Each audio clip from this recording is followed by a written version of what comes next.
सांगिक पहिलं षटक हातात होतं यश. पहिला चेंडू चांगला गोल टप्प्यावरती टाकला होता. चांगलं क्षेत्ररक्षण देखील पाहायला मिळतं सुधीर मालुसरा यांच्याकडून. एकच धाव मिळते. एका धावेने मात्र स्कोरबोर्ड चालू होतं. स्कोरबोर्ड हातात आमचे मित्र अतुल जाधव.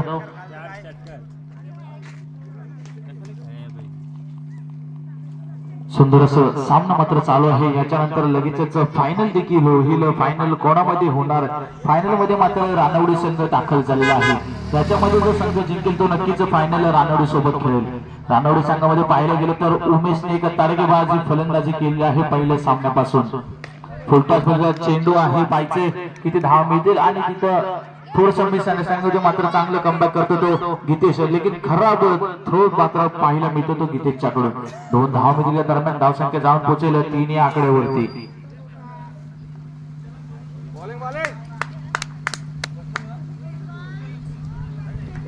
नऊची अपील होती मला वाटतं पण लो फुलटॉस पद्धतीचा चेंडू होता.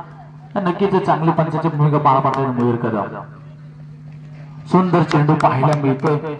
यष्टीरक्षक डिक्लेअर आहे की काय ते कळवायचं. डिक्लेअर आहे का? ओके डिक्लेअर धाव आहे. एका धावेने धावसंख्येत वर धावसंख्या जाईल 4 या आकड्यावरती. योगेश मालुसरे मात्र आता थोडेसे कमकुवत झालेले दिसत आहेत. सकाळपासून त्यांचा स्टॅमिना मात्र जोरात होता. समोरच्या टप्प्यामध्ये थंड आणि कुरकुरे खाऊन खाऊन ते जरा सुस्तावले. जावळ मैदानामध्ये सामना चालू आहे. धावसंख्या होती 4. अजून देखील षटकातील काही चेंडू शिल्लक. यश टू रवी किरण.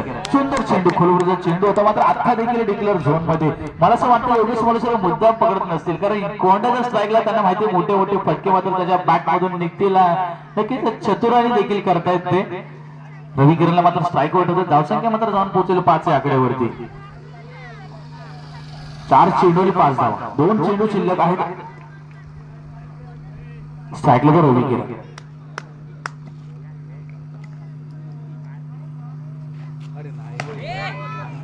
पंचाचा निर्णय